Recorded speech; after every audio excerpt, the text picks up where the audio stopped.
me some ice. Skin me a peach and save the fuzz for my pillow. Bolt me a prawns, talk to me nice. You got to wine me and dine me. I'm getting hungry. Peel me a grape.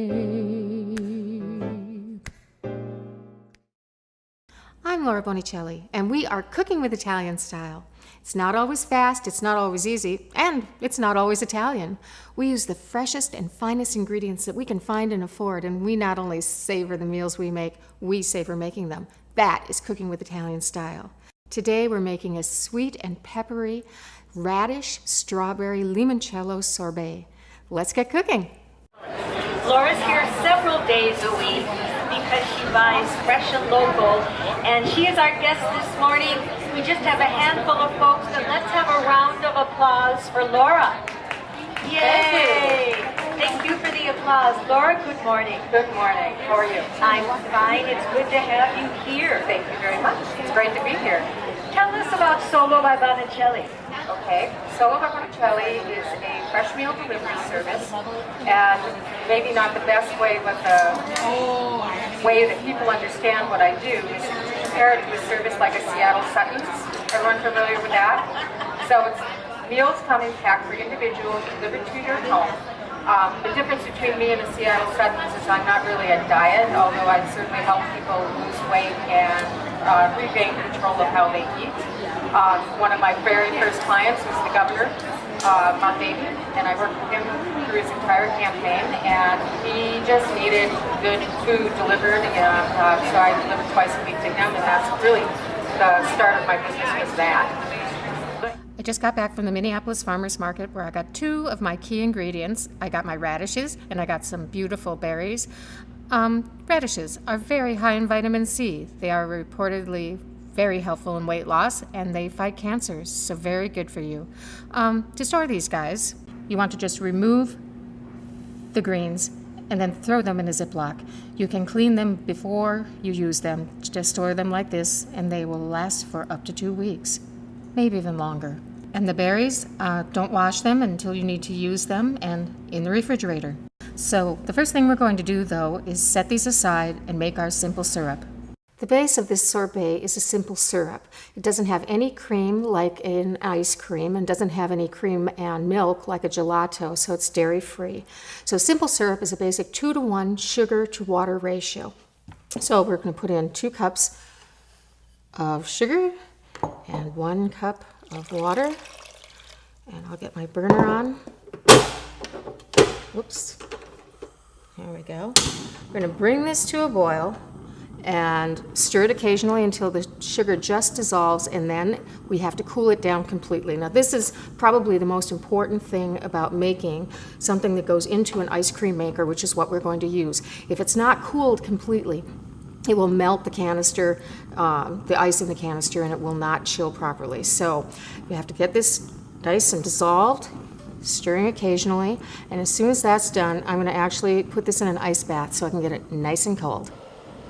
I had this over a medium heat, and it's just starting to bubble, and my sugar is dissolved, so I'm going to turn off my burner and chill this down.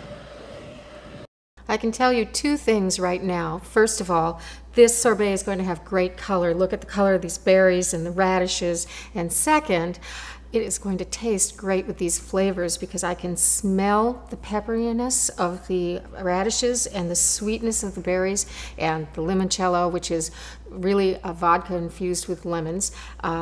It's going to be just a wonderful balance of flavors. So what I did was I chopped, before I measured, up my radish, 2 cups, chopped radish, 2 cups of chopped berries, basically stemmed and then cut up, and then a half a cup of limoncello. So first I'm going to put my simple syrup, which is now nice and cold, into my food processor, and you can certainly use a blender for this, and my 2 cups of fresh strawberries, and my 2 cups of chopped radishes, and half a cup of limoncello, and I'm going to blend this up until it's nice and smooth. But the great thing about this is that the radishes will still have some texture to them, which will give your sorbet a lovely texture.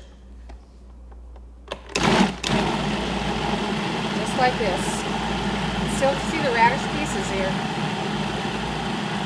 And I'm going to give this about 30 seconds. I've got my mixture in my canister, frozen canister, and you can see it's a beautiful red and it has little flecks of white from the radish in it. It's going to have a great texture to it. If you don't have an ice cream machine like this one, you could freeze this in a shallow pan and scoop it out that way. That would be great. You could also freeze it into pops, use it as an intermezzo, you know, between courses in a meal. That's probably where I would put something like this. Another idea would be in a champagne flute with a little Prosecco on top. That could be lovely. So I'm going to just put this in like so. And I can see it's already freezing, so this is going to be very successful. Put my top on. And away we go.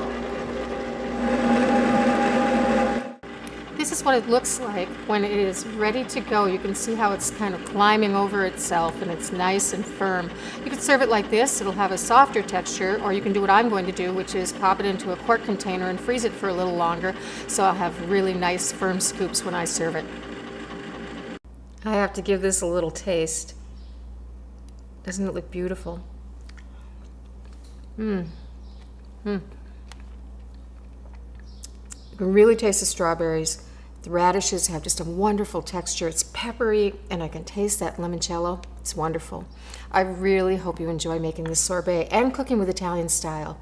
Thanks, Park Boutique, for the fabulous wardrobe. Minneapolis Farmers Market, thank you too. And buon appetito!